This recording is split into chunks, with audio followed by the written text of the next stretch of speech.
Hello friends, तो आज हम बात करेंगे स्क्विड गेम के एपिसोड 7 के बारे में।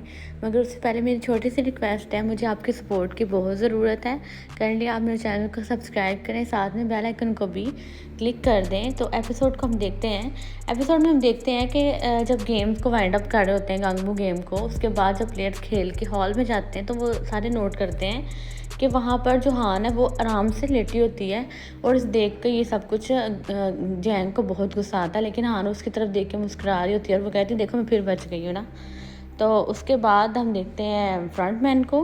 फ्रंटमैन जो है उसको कॉल आती है और वो उसको रिसीव करने के लिए जब रूम में जाता है तो वो नोट करता है कि फ़ोन उस तरह नहीं पड़ा होता जिस तरह कि वो रखता है। यानी उसे पता लगता है कि यहाँ पर कोई ज़रूर है और वो अपनी गन निकाल कर वो सारे रूम्स वगैरह चेक करता है, लेकिन अनफॉर्चुनेटली उसको वहाँ पर कोई भी नज़र नहीं आता।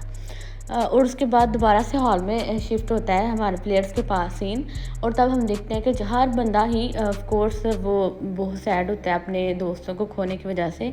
और जो आदमी जिसकी वाइफ को जिसने मार दिया होता है खुद से, तो वो बहुत रोता है और वो कहता है कि हम देखो 17 प्लेयर्स हैं और अगर हम क्विट करना चाहें तो हम इजीली कर सकते हैं, तो प्लीज़ आप लोग मुझे सपोर्ट करो और हम क्विट कर देते हैं गेम, हम नहीं खेलेंगे।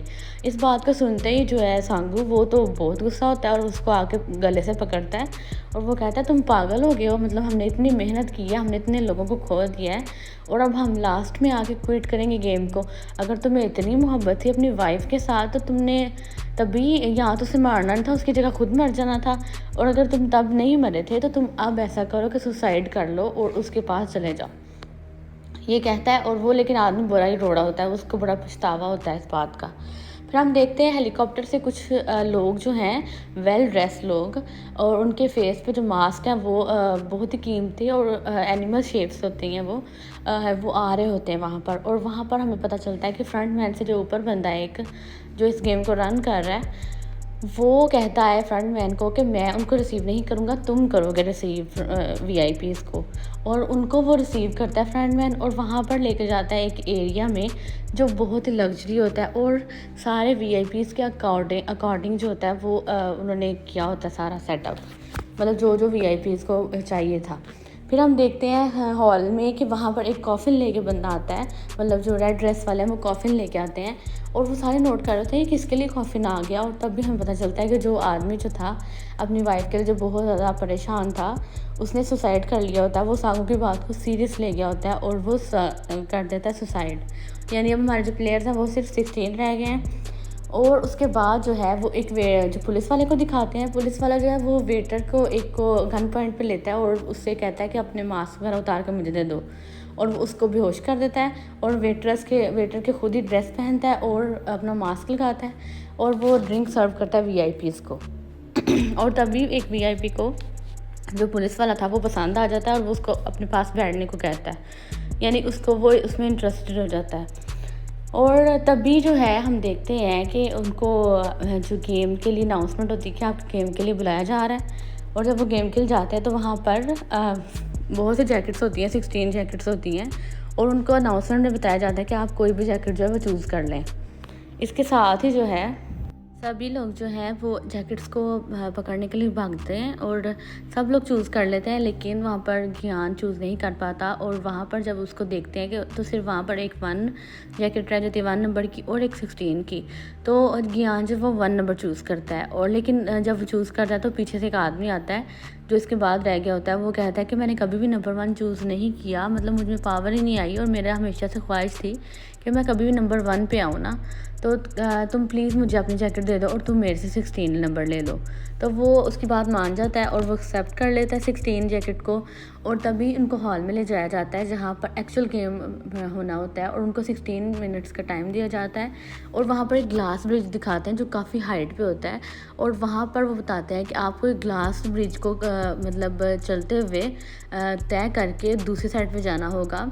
और उसमें बताया जाता है उनको कि एक टेम्पर्ड ग्लास है और एक नॉर्मल ग्लास है। जो नॉर्मल ग्लास है, जब आप उसके ऊपर खड़े होंगे तो वो आप नीचे गिर के आपकी डेथ हो जाएगी, और जो टेम्पर्ड ग्लास है वो एक टाइम पे 2 लोगों का वज़न आराम से सह लेगा। तो तभी वो कहते हैं कि जैसे जैसे आप लोगों के नंबर अकॉर्डिंग है, जिसके पास 1 2 3 4 ऐसे ही जैकेट्स हैं, यानी नंबर 1 वाला पहले जाएगा और नंबर 16 वाला जो है वो लास्ट में जाएगा।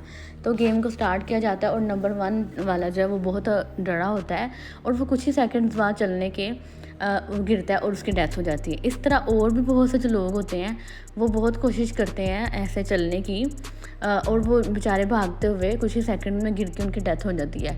फिर बारी आती है गियान की, फिर बारी आती है जैंग की।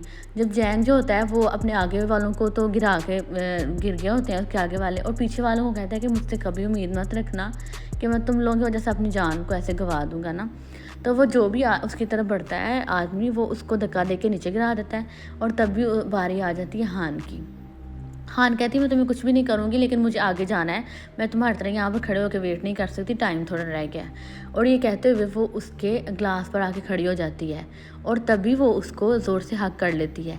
तो वो कहती है मैंने तुम्हें कहा था कि मैं तुमसे अपने बदले ज़रूर लूँगी और अब मैं तुम्हें ये नहीं छोड़ने वाली ना, मतलब हम अगर मरेंगे भी तो अब हम इकट्ठे मरेंगे। ये सुन के जो जैंग होता है वो तो परेशान हो जाता है, मतलब उसको समझ ही नहीं आ रहा होता वो क्या करे। और तभी जो है वो हान उसको लेके गिर जाती है पीछे खुद ही, और उन दोनों की भी डेथ हो जाती है।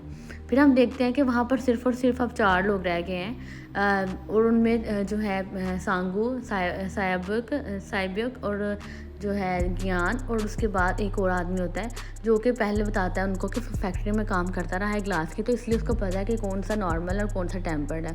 वो लाइट्स की मदद से ये सारा कुछ चेक कर रहा होता है।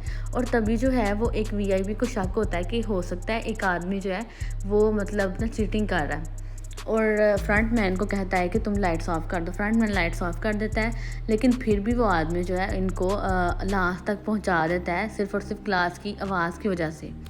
और हम देखते हैं कि सांगू जब वो लास्ट तक पहुंचा देता है इनको, तो सांगू जो है उस आदमी को भी नीचे धक्का देता है और उस आदमी की भी डेथ हो जाती है।